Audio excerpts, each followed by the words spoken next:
I never imagined that the words that broke me the most in my entire life would come from the people I loved more than anything.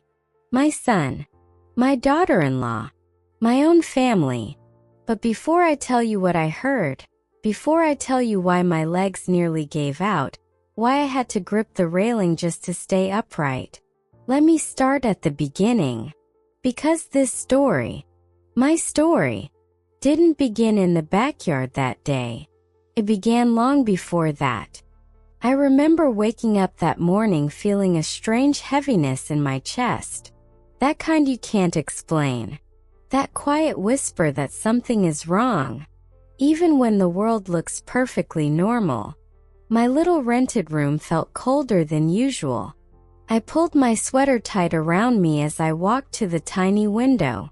Outside, the street cats were fighting over scraps again. The neighborhood kids were already yelling and running around, and the morning buses passed with their usual roar. Yet I felt alone. You see, after my husband passed, life slowly became smaller, quieter, lonelier. And even though I had 2 children, only one lived close enough to visit. My son Daniel. I used to call him every Sunday. Used to bake his favorite almond cake.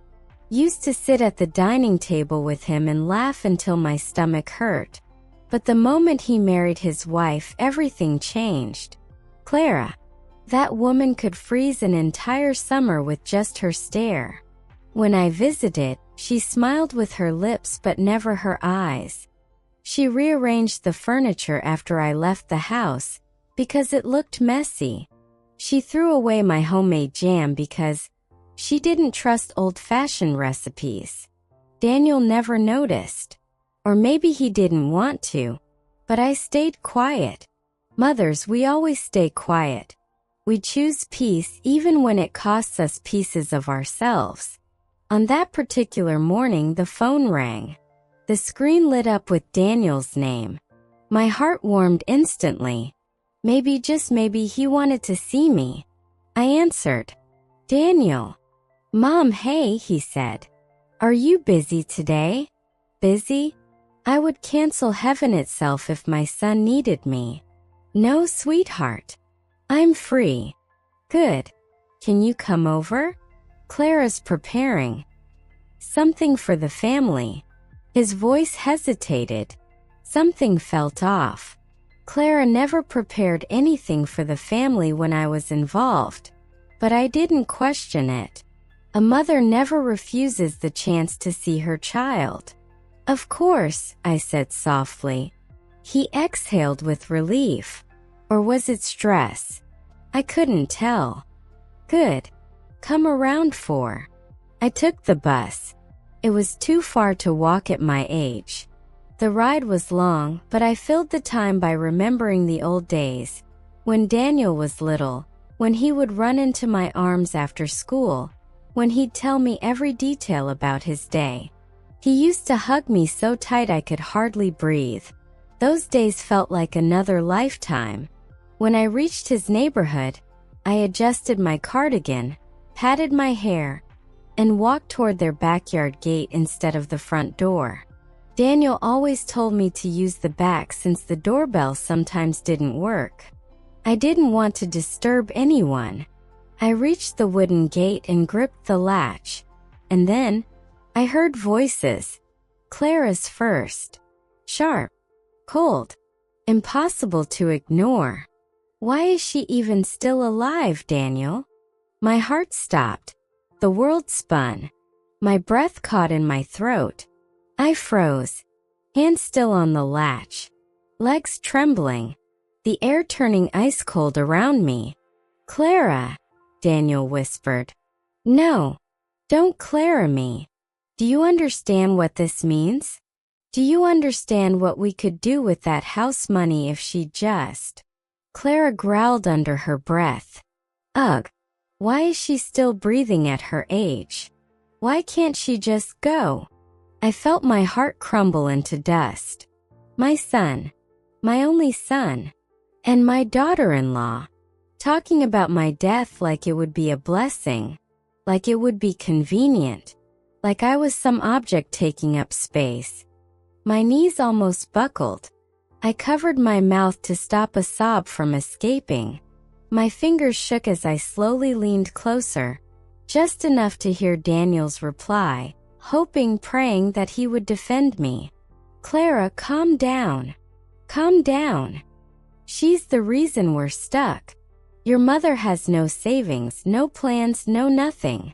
And all she does is take up space. We could have sold her place by now. Daniel didn't speak. Not one word. Not one defense. Not one "she's my mother." Silence. He didn't stop her. He didn't protect me. He just stood there, letting her tear me apart with every word.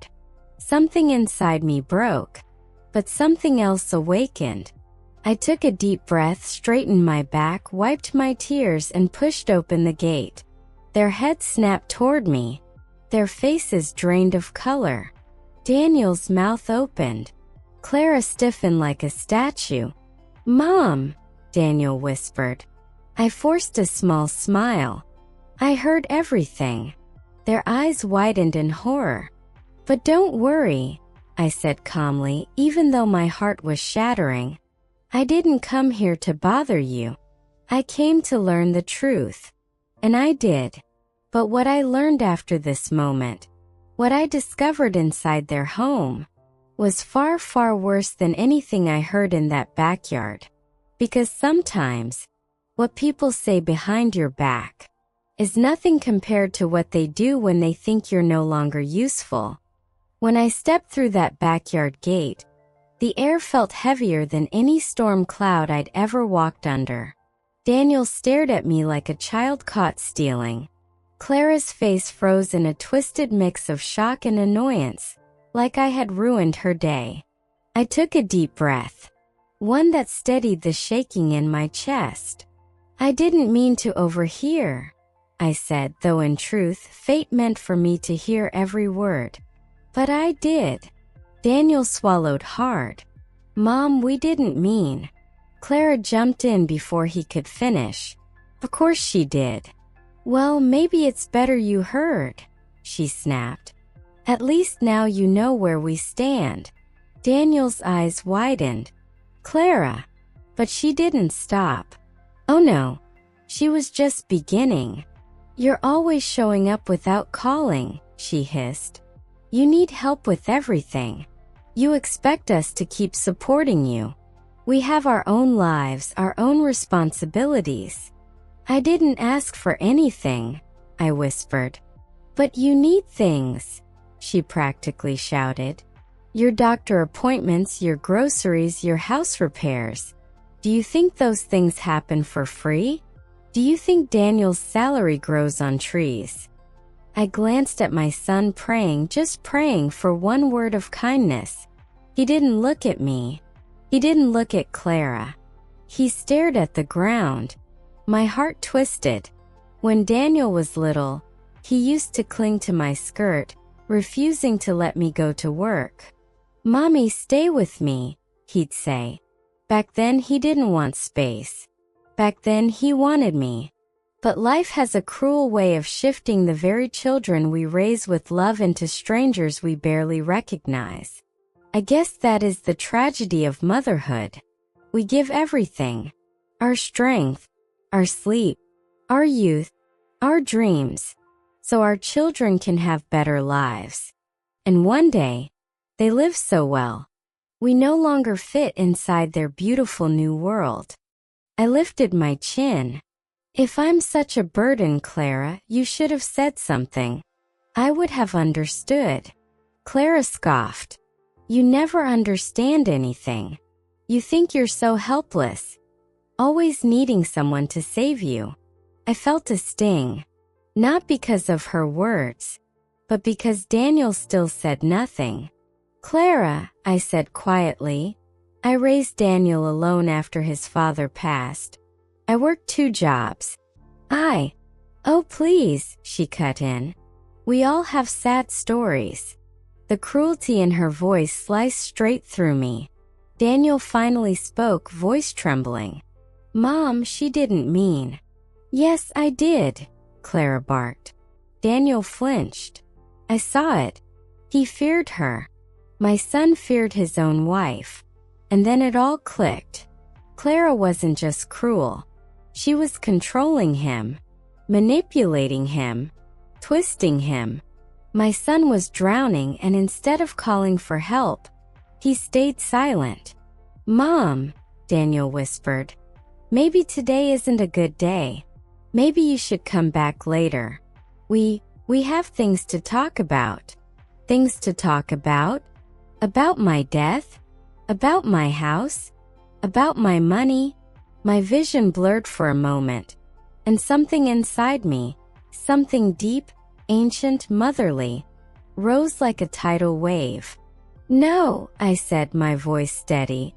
If you're planning my future, I think I deserve to hear it. Clara's jaw tightened.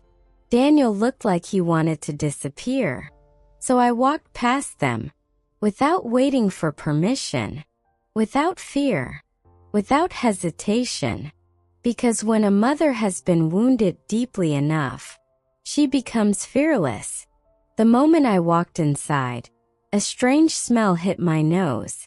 Not food, not candles, something else, something rotten.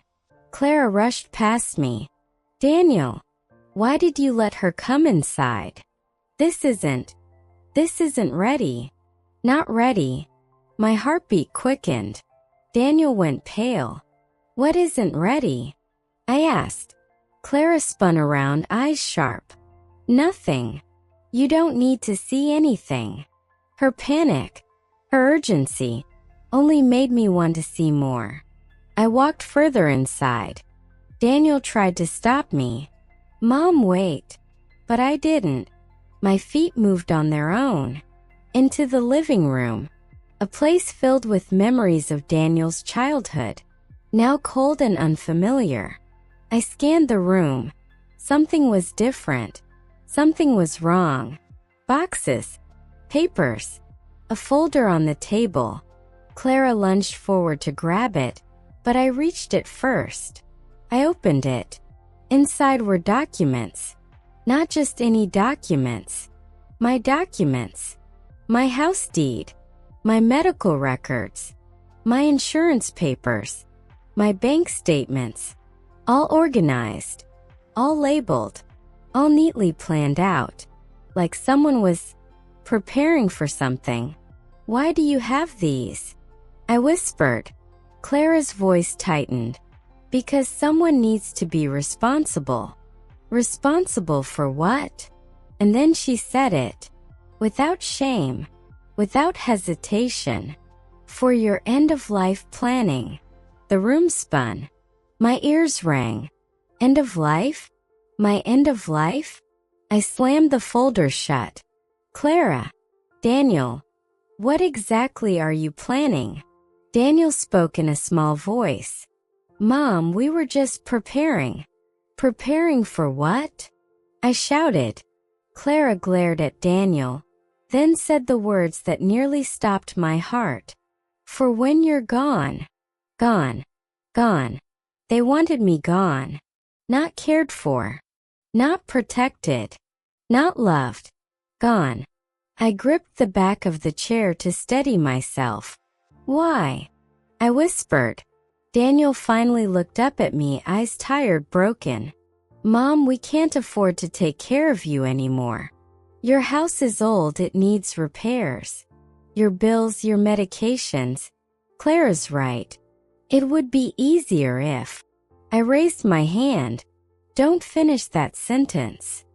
He swallowed hard. Mom. I stepped closer to him. My son. My baby boy. The one I raised with trembling hands after losing my husband. The one I stayed awake for during his fevers. The one I sacrificed everything for. How long? I asked softly. How long have you both been discussing my death? Daniel winced. Mom, please. How long? Clara crossed her arms. Since last year. Last year? I staggered back. Daniel didn't deny it. In that moment, it felt like the floor had vanished beneath my feet. My own child had been planning for my absence. Not for my care. Not for my comfort. Not for my safety. For my absence. "Mama," Daniel whispered, guilt flooding his eyes. "We just want what's best." "For who?" I whispered. "For you? For her? Or for me?" Clara rolled her eyes. "For all of us. You're old, you live alone, you have health problems." "I'm not dead yet," I snapped. She didn't flinch.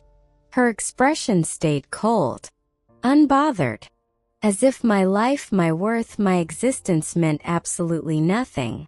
I inhaled deeply, then let the breath out slowly. I saw everything clearly then. Clara's greed, Daniel's weakness, their plans, their expectations. And I made a choice. The kind of choice a mother makes when she realizes her love is being used against her. The kind of choice that changes everything. "Fine," I said softly. Clara blinked. "Fine. You want honesty? You want clarity? You want to plan my future?" They nodded, confused. I smiled. A calm, quiet smile that made Clara's face twitch in discomfort. "Then let's talk." Because while they thought they had everything planned, they had no idea what I had discovered about my house, about my accounts, and about the secret Daniel thought I never knew. Everything was about to flip, and none of them were prepared. I don't know how long I stood there on that wooden porch, listening to the muffled voices inside the house. My own son's voice, my daughter-in-law's voice, both of them speaking about me as if I were nothing more than a burden, an unwanted shadow clinging to the last pieces of my dignity. When I finally gathered enough strength to knock, my knuckles brushing against the door, the sound seemed so small, so fragile, compared to the storm inside my heart. The door swung open, and there stood my son Daniel. My boy. My baby. The child I had held against my chest the night he was born. The child whose fever I had nursed through the night. Whose graduation suit I had ironed. Whose tears I had wiped after his first heartbreak. Now he looked at me the way people look at a problem they don't want to solve. "Mom," he said, surprised but not happy. Not relieved. Not even neutral. Just annoyed. "Are you going to let me in, sweetheart?" I asked softly. His jaw tightened. I noticed it immediately, because a mother memorizes her child's every expression the way a blind woman memorizes the shape of her home. Before Daniel could answer, my daughter-in-law, Rachel, appeared behind him. Her face told me everything. That I wasn't welcome.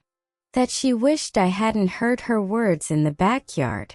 That the only thing worse than my presence was the possibility that I might stay. She crossed her arms and leaned against the doorframe as if the house belonged only to her. "Oh," she said with a fake smile. "I didn't know you were coming over today." I didn't respond to her. Instead, I looked straight at my son. "Daniel," I whispered. "I heard everything." He swallowed hard. His eyes darted away, then back. He looked guilty, but not enough. Not nearly enough. "Mom, you weren't supposed to hear that," he said. "Then why did you say it at all?" He stepped aside reluctantly, letting me walk in. The moment I crossed the threshold, I felt it, the shift in the air. The heaviness. The discomfort. I could feel Rachel watching me as if she were tracking dirt on her carpet. The living room had changed since the last time I visited. Things I had gifted them, a lamp I bought during their first year of marriage, the knitted throw blanket I made by hand, were gone. Replaced. Erased. It was like they were slowly removing every trace of me. I sat down, my hands trembling slightly. Daniel, I said, my voice cracking, tell me the truth. Do you want me here? He hesitated, and sometimes silence is worse than an answer. Finally, Rachel jumped in before he could speak. It's not about wanting you here, she said. It's just we have a life. We have responsibilities. And honestly, she sighed dramatically, we can't keep worrying about you all the time. I blinked. Worrying about me? Yes, she said, as if I had asked something ridiculous. You call too much. You ask for help with small things. You show up without warning. It gets overwhelming. I looked at Daniel, hoping, praying. He would say, that's not true, Mom. Don't listen to her. Instead, he nodded. A nod that cut deeper than any knife could. I'm sorry, Mom, he said. But Rachel's right. We just have a lot going on. My heart cracked, slow and painful, like an old tree splitting under pressure. I only call, I whispered, because you're my son, and because I'm alone. Rachel rolled her eyes subtly, thinking I didn't notice. Daniel looked down at his hands. For a moment, no one spoke. The silence tasted bitter. Then Rachel said, Look, we didn't mean what we said outside, but you've been very emotional lately. And dramatic. Dramatic. A word people use when they want to break you but don't want to look cruel doing it. I stood up slowly. Is that what you think? That I'm dramatic? I said, my voice trembling but steady on the edges. Because I wanted to spend time with my son? Because I hoped my family still needed me? Rachel sighed again, louder this time. This is exactly what I mean. I raised my hand, stopping her. No, let me speak now. I've listened to enough. Both of them froze. I looked around the house, at the walls that used to echo with my son's laughter, at the photos on the shelves, none of which included me anymore. I gave everything for this family, I said. I sold my wedding ring to pay for Daniel's college books. I worked double shifts when your father got sick. I kept this family alive when it was falling apart.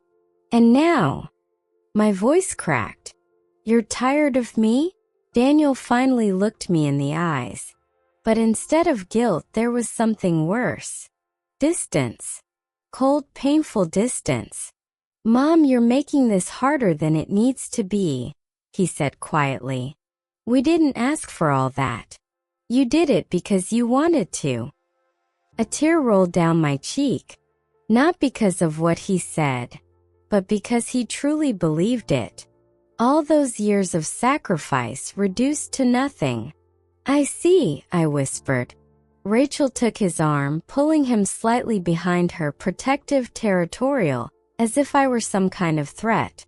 Well, she said briskly, now that everything's out in the open, maybe we can set some boundaries. Boundaries? The word felt like a punch. Like what? I asked. Rachel clasped her hands together like she had rehearsed this moment. For example, maybe you should call only once a week. And no surprise visits. And definitely no stopping by on Sundays. That's our family time. Family. As if I wasn't part of it. Daniel nodded again. Yeah, that sounds reasonable. I felt something inside me collapse. A quiet collapse, like a chair giving out under too much weight. Daniel, I whispered. Do you remember when you were 8 and you broke your arm? You cried the whole night because the cast itched. I stayed awake with you. I rubbed your back for hours. He closed his eyes briefly, uncomfortable. Mom, please. And do you remember, I continued, your first apartment? When you were scared about rent. I gave you every dollar I had saved that year. Every single one. Rachel crossed her arms. Okay, This is getting manipulative. I looked at her, really looked at her. And in that moment, I realized she didn't want a mother-in-law. She wanted me gone. Quietly. Permanently. Daniel, I said, forcing my voice to remain calm. Do you want me out of your life? He shook his head. No, I don't want that. But he didn't say he wanted me in it either. And that silence told the truth. I nodded slowly. I understand. Rachel's posture softened slightly, but only because she believed she had one. Good, she said. So starting today, things will just be a little more structured. Structured. Another word for pushed aside. I picked up my purse, the one I had repaired 3 times instead of buying a new one because I didn't want to bother them for help. Before I go, I said with a strange calmness washing over me, I want to ask one last question. They waited. When you were outside when you said, why is she even still alive? I swallowed, my voice shaking. Did you mean it? Daniel's face fell. For a split second I saw my little boy again, the one who used to run to me after scraping his knee. But Rachel spoke first. It was just a joke, she said. Don't take it so literally. A joke.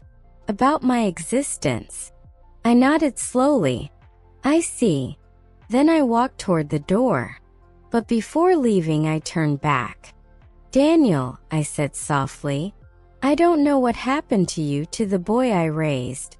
But I do hope one day you remember who I was to you. He looked away.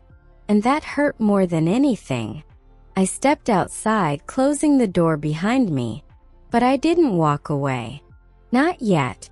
Because something inside the house changed. Voices. Rushing footsteps. A sound I recognized instantly. Panic. Something was happening. Something big. Something that would change everything. Forever. I was halfway down the porch steps when I heard it.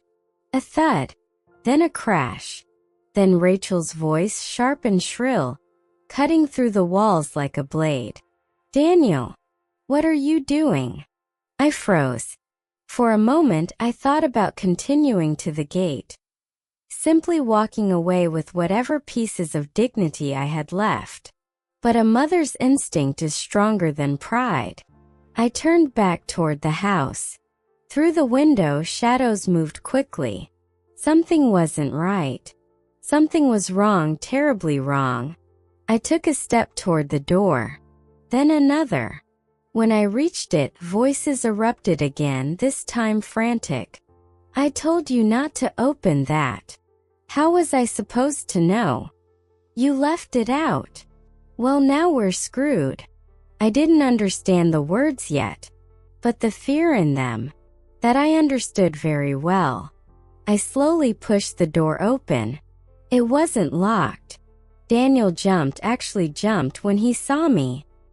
His face was pale, his breathing short, and he looked like a child caught stealing something he shouldn't have touched. Mom, you're still here? I heard shouting, I said, keeping my voice steady. What's going on? Rachel whirled around, her eyes wide. Not with anger this time, but terror.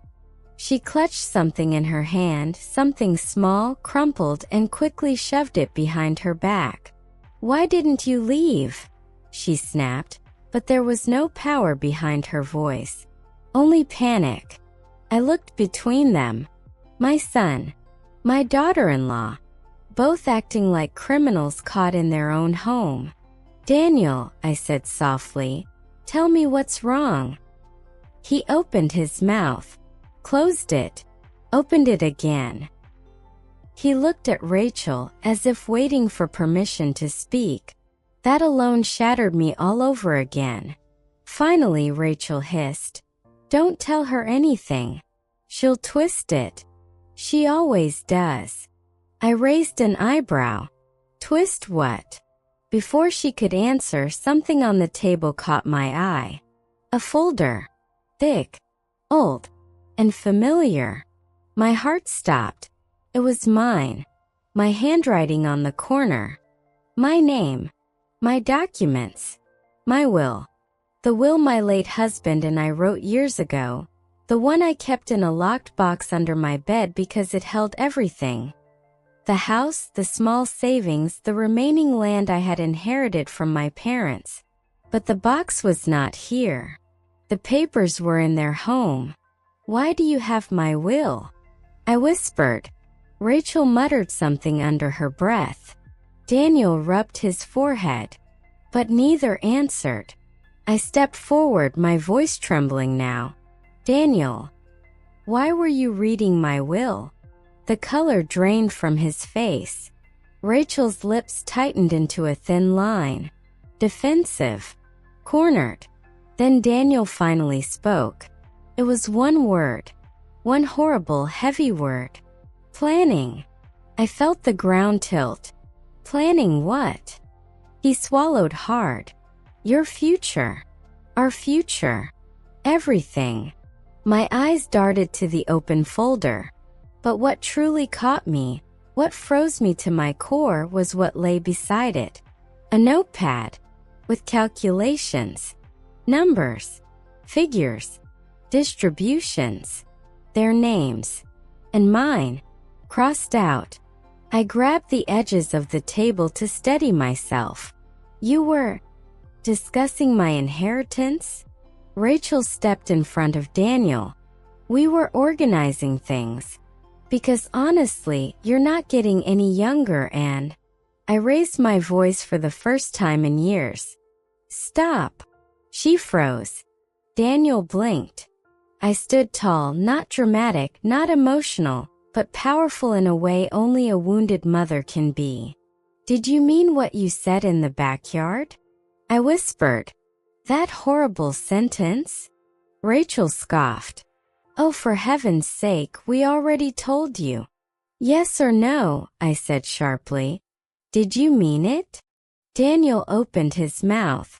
But the truth was already leaking from their silence. The more they avoided the question, the clearer the answer became. Rachel broke first. Her voice was cold as ice. You want the truth? Fine. Yes, I said it. And yes, I meant it in the moment. Because you make things complicated. Because your health isn't the best. Because you cling. And because… Daniel grabbed her arm. Rachel. No, she snapped. She wants honesty. She'll get it. She looked me dead in the eyes. We don't want to spend the next 10 years wondering when the phone call will come. The one saying you're gone. I felt something inside me break in a soundless, soul-deep way. Rachel continued, each word sharper than the last. And yes, we were planning things. Because we deserve a stable future. We have bills and a child and responsibilities and… a child. I whispered. Rachel stiffened. Daniel looked away. Rachel, I said quietly, are you pregnant? Her jaw tightened. It's none of your business. My knees nearly gave out. A grandchild. I might have become a grandmother again.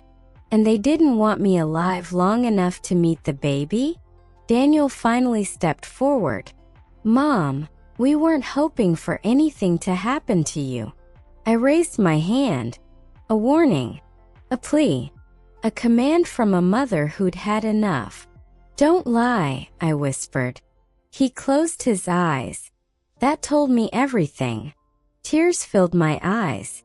Not because they had talked about my death, but because they had planned around it.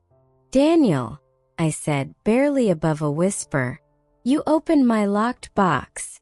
He nodded weakly. I needed to check what was inside. And you calculated what you'd get. We needed to be prepared. I stared at him. My child. My boy. My heart walking outside my body for decades. And he had turned into someone I couldn't recognize. I took a deep breath. a long, shaking breath that felt like it carried 50 years of motherhood with it. "Daniel," I said slowly, "I want you to answer one question, and I want you to be honest." He looked up. "Are you waiting for me to die?" Rachel's face twisted. "Oh my God, don't be dramatic again. I am not asking you." I snapped at her, my voice echoing through the room. She recoiled. Daniel swallowed. His lips parted, but no sound came out. And in that silence, I got my answer. My heart didn't just break. It shattered. But grief wasn't the only thing flooding my veins. Something else rose too. Strength. Cold. Clear. Quiet.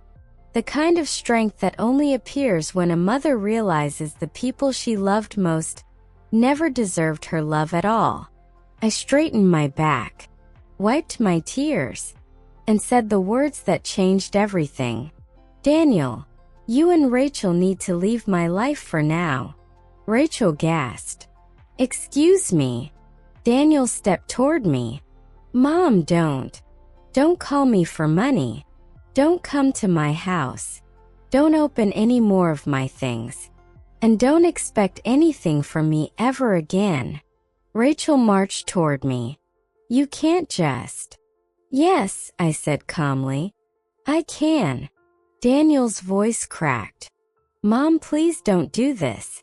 We were just planning," I finished for him. "Without me. About me. Against me." He wilted. Rachel clenched her jaw. "Fine. If that's how you want it, don't expect us to come crawling back later." I looked at her with a strange softness. "I won't." I walked toward the door, opened it, and this time, I left without looking back. But fate wasn't done with them, or with me, because by the next morning, everything they thought they controlled, everything they planned for, everything they calculated, would explode in their faces. When I stepped out of their house that evening, the sky had already shifted into that deep, bruised purple right before night takes over. The air smelled like dust and disappointment. I carried nothing with me except my purse and a heart that suddenly felt decades older. I didn't go home immediately. I walked, slow, trembling steps down the sidewalk, feeling like the entire world had tilted beneath me. Each step felt heavier than the last, as if my own bones were protesting the weight of betrayal. My own son, my own flesh and blood, planning a future that didn't include me alive, planning around what they would get once I was gone. And Rachel, oh Rachel, her venom, her entitlement, her tone. She spoke to me like I was a burden she couldn't wait to unload. I walked until the streetlights hummed awake, until my legs ached, until I reached the old park near the church, the park where I used to bring Daniel when he was little. The swings still creaked, the paint still chipped, and somehow the world felt too unchanged while my life had completely fallen apart. I sat on the cold bench and placed my hands in my lap. For the first time that day, I allowed myself to crumble. My breath hitched, my chest tightened, and finally, I let the sobs tear through me. Not because I was weak, but because I had been strong for too long. But the next morning, I learned something that changed everything. And it wasn't from Daniel or Rachel. It was from someone I never expected.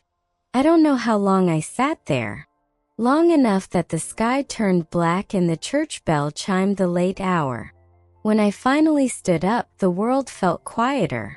Or maybe I was just too tired to hear its noise. I went home, locked the door behind me, made myself a cup of lukewarm tea, more out of habit than comfort, and sat at my little kitchen table, staring at the wall. I replayed Daniel's expression over and over. Not once had he denied it. Not once had he said, Mom, of course I don't want you gone. Not once. That alone cut deeper than any knife. Eventually exhaustion pulled me into sleep right at the table. I woke up to my phone buzzing. First I thought it was a dream, but it buzzed again. And again. Multiple messages. Notifications. I rubbed my eyes, reached for the phone, and when I saw the first message, my heart stopped. It wasn't from Daniel. It wasn't from Rachel. It was from my late husband's lawyer. A message I never expected. A single line. Mrs. Harris, we need to discuss your husband's second will. It concerns your son and daughter-in-law. Second will. I sat frozen, hand trembling. There was only one will. I knew that. We wrote it together. Signed it together. Stored it together. So what was he talking about? Before I could think further, the phone rang. The lawyer again. I answered with a shaky voice. Hello. Mrs. Harris, he said, sounding urgent. I've been trying to reach you. Something has come up. Something important. I swallowed. What is it? He cleared his throat. It's about a sealed letter your husband left behind addressed to you. It was meant to be given only if certain circumstances arose. Circumstances. That word chilled me. What circumstances? I whispered. That your son or his spouse attempted to interfere with your estate, your documents, or your well-being. I nearly dropped the phone. My husband had known. He had known something like this might happen. My eyes filled with tears, not of sadness this time, but of an old dormant love resurfacing from the grave. What does the letter say? I asked. I can't read it to you over the phone, he replied. But Mrs. Harris, you should come to the office as soon as possible. My heart slammed against my ribs. I whispered, Is it bad? There was a pause on the line. Then he said very carefully, It depends, Mrs. Harris, but it certainly changes everything. I ended the call with trembling fingers. The room felt smaller, thicker, like the air itself had secrets that were finally rising to the surface. A second will. A sealed letter. Circumstances like Daniel and Rachel breaking into my locked box. My mind spun so fast it hurt. Why now? Why today? Why after everything that happened yesterday? Before I could gather my breath, my phone buzzed again. This time with a message from Daniel. My heart clenched. I hesitated, then opened it. One message. One sentence. One gut punch. Mom, we need to talk. Urgent. I stared at the screen. Urgent. From a son who calculated my death? But what stopped me cold was the message sent 1 minute after. Please don't go to the lawyer. My stomach dropped. How did he know? Who told him? And why would he not want me talking to the lawyer unless he was hiding something? Unless what the lawyer wanted to tell me threatened him? Unless that sealed letter exposed him? I felt a ripple of anger warming my veins. Anger I had earned. Anger I deserved. I didn't reply. I got dressed, put on my warm coat, tied my hair back, and stepped outside. But as I approached my gate, a familiar car pulled up fast. Daniel's. He jumped out before the engine even stopped. Mom, he called, rushing toward me. We need to talk, please. I stood still, calm, silent. He reached me, breathless, eyes desperate. I can explain, he stammered. Explain what? I asked softly. His voice cracked. Everything. Last night. The will. Rachel. It all got out of hand. I didn't mean for things to go that far. I tilted my head. Then why, I asked slowly, did you tell me not to speak to the lawyer? His entire expression shifted. Fear, panic, guilt, like a storm across his face. Mom, he whispered. Please don't go. I narrowed my eyes. Why? His mouth opened, but before he could lie, before he could cover his tracks, a second car pulled in. Rachel. She stepped out, face pale, jaw locked, eyes darting. Daniel, she hissed. Did you stop her? She cannot go there. Cannot. Not should not. Cannot. I felt something ignite inside me. A quiet fire. I looked at them both. Daniel pleading.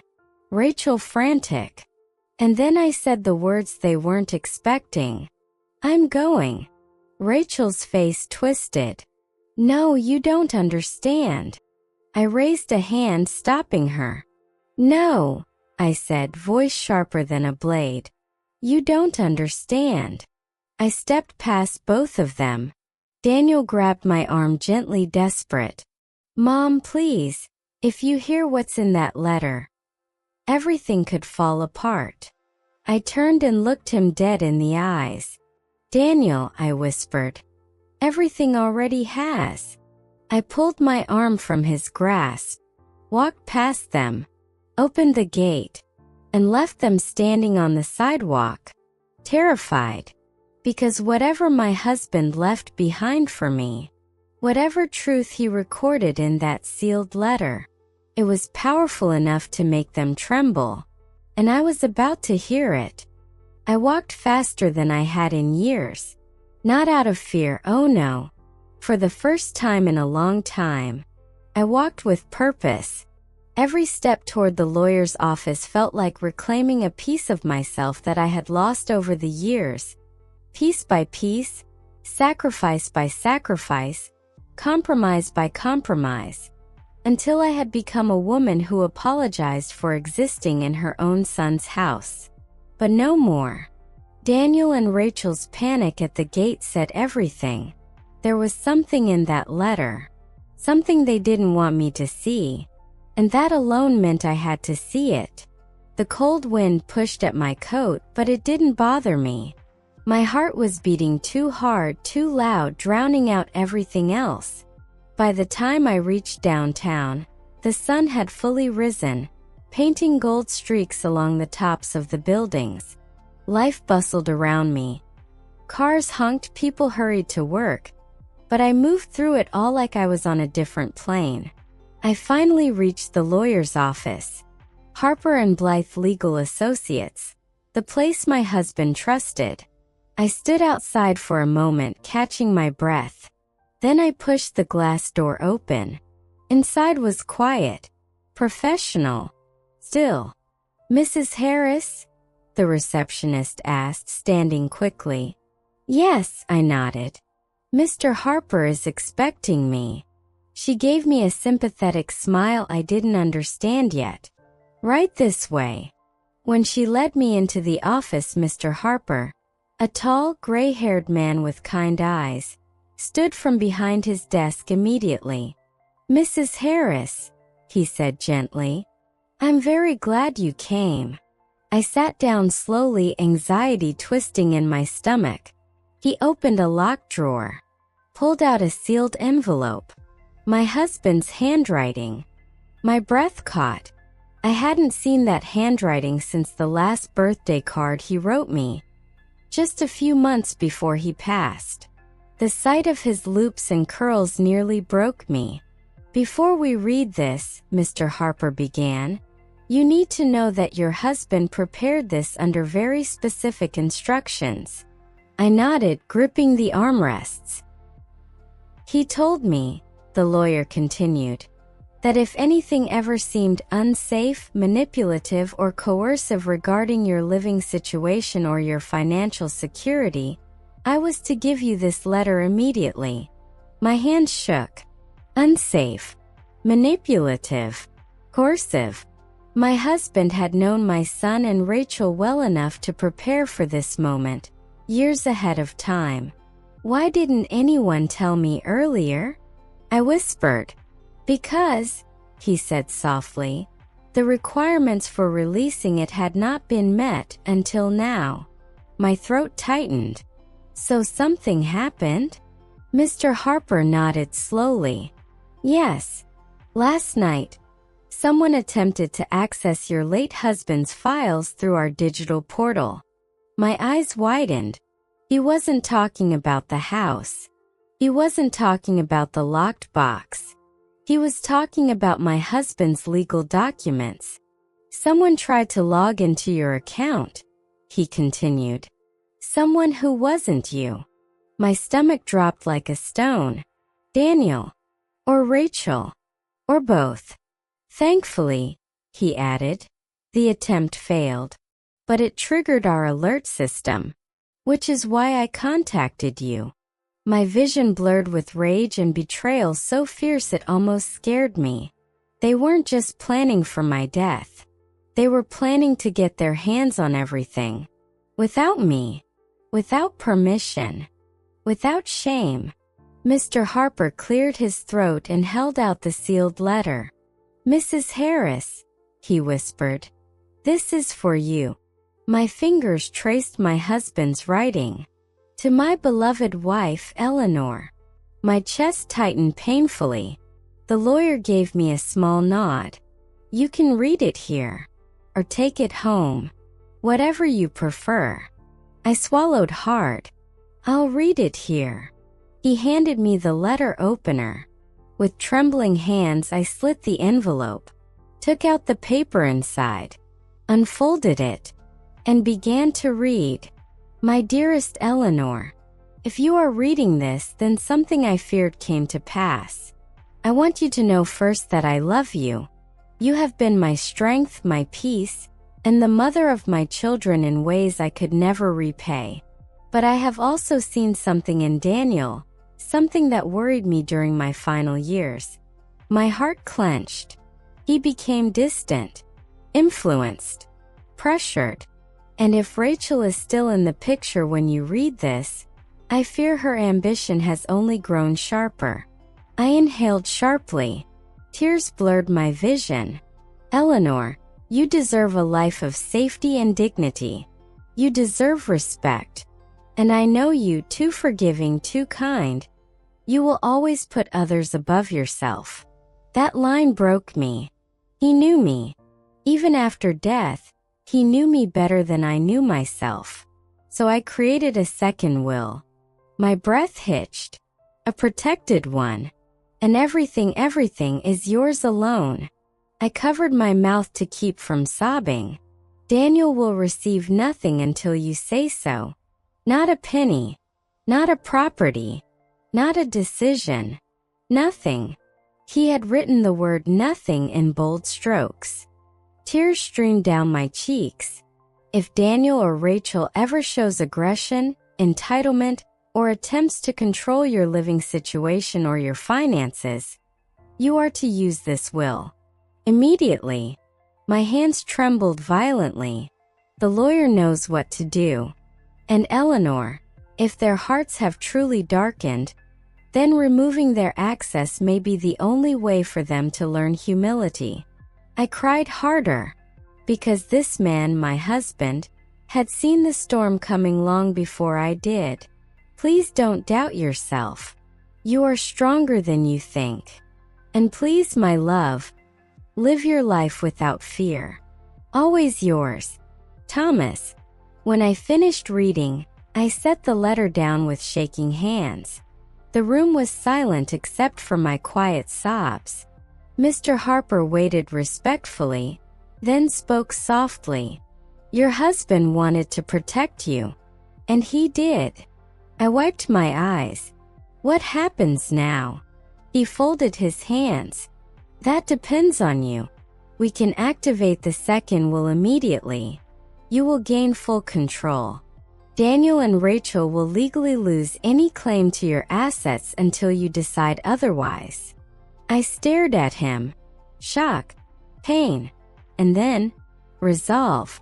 I want to activate it, I whispered. Immediately. He nodded. No problem. We'll file it today. I left the office feeling a mixture of heartbreak and strength. My husband had protected me from beyond the grave. Daniel and Rachel would have no access now, not legally, not financially. But the moment I stepped outside, a figure was waiting.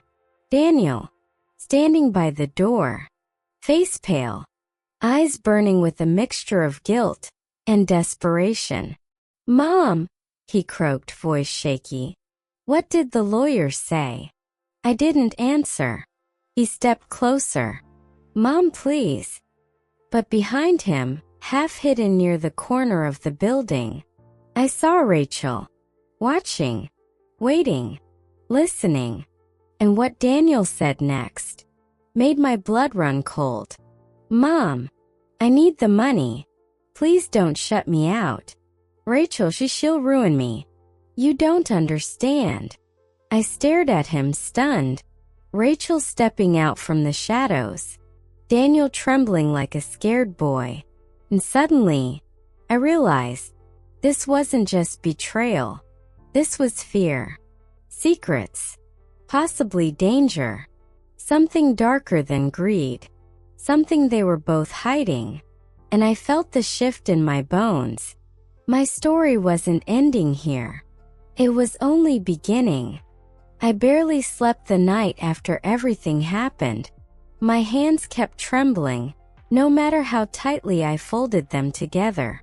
The house felt too quiet, too still, as if it were holding its breath, waiting for what would come next. I kept replaying my granddaughter's face in my mind, her tears, her tiny voice whispering, "Grandma, please don't leave me."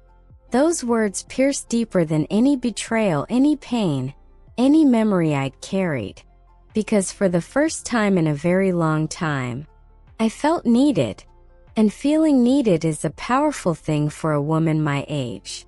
I woke before sunrise, the sky still purple and soft. I brewed a cup of tea, my old habit whenever my heart felt heavy, and stood by the window. There he was, my grandson, sitting alone on the porch steps, elbows on his knees, head hanging low like the weight of the world rested on his back. For a moment I hesitated. The wound between us was still fresh. But I'm a grandmother, and grandmothers walk toward pain if their babies are inside it.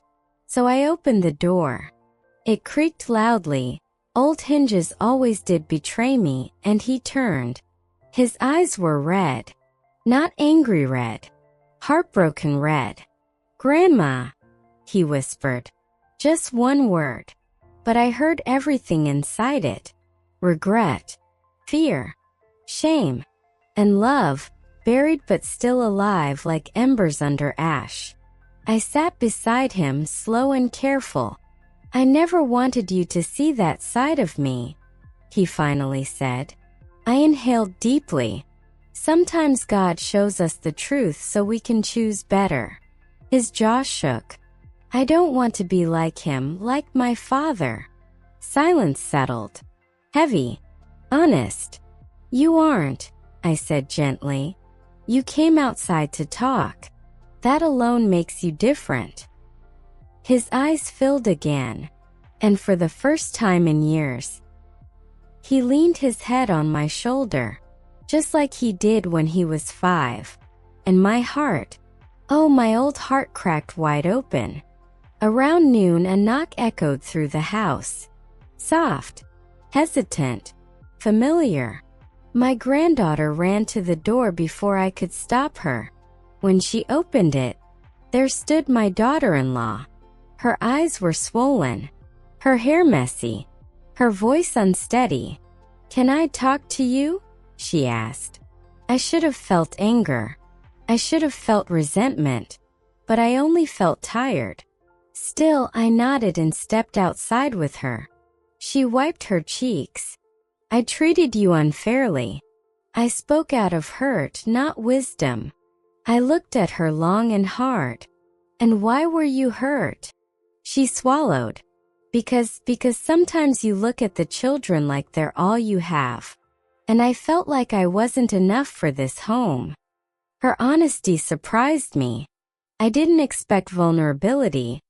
I expected excuses. I'm old, I said softly. When you reach my age, all you have left is your family. That's why I hold them so tight. Her voice cracked. I didn't understand that. And I didn't understand your fears, I admitted. For a moment we just breathed. 2 women. 2 generations. 2 hearts bruised but beating. She finally whispered, "Can we start over?" I took her hand. "Only if we both try." As the sun lowered, the house filled with a strange calm, like everyone inside had exhaled together. While sitting in my room, I reached into my purse and pulled out the Bible. The one from the title, the one that had changed everything. Inside, tucked neatly, was the note I had discovered earlier. You were never a burden. You were God's greatest test of love. And I thank Him every day for giving me you. The handwriting was unmistakable. My late husband's. A message he left years ago. One I was never meant to find until now. Tears slipped down my face, slow, warm, healing tears. Because now I understood something powerful. My husband had prepared me for this storm. He left a reminder that love, real love, demands patience, sacrifice, and faith. And in that moment, I knew I still had work to do in this family. His message wasn't just comfort. It was instruction. That evening, I called everyone into the living room. My grandson sat on the couch beside his sister. My daughter-in-law sat across from me, nervous but hopeful. I held the Bible in my lap and took a breath. I have made mistakes, I began. I held on too tightly. I was scared of being forgotten. My voice wavered. But I see now love isn't what we hold. It's what we give. My daughter-in-law's eyes softened. My grandson whispered, "Grandma." I smiled at him. From today, this home will not be divided. We will listen, we will talk, and we will forgive. Slowly, beautifully. Heads nodded around the room. The tension, the pain, the distance, it loosened. My granddaughter crawled into my lap. My grandson held my hand. My daughter-in-law reached over and placed her palm gently over mine. For a moment, we were a family again. Maybe not perfect. Maybe still bruised. But together. Later that night, as I stared at the quiet home around me, I whispered a prayer of gratitude. My husband's note had led me to healing. My grandchildren's love had held me up. My daughter-in-law's honesty had restored what was broken. And my son, wherever he was, I hoped he looked down and saw that his mother never stopped fighting for the family he loved. In my old age, I had learned something precious. Sometimes God hides answers in the darkest places, even inside an old Bible you haven't opened in years. And when you finally find them, your whole life begins again.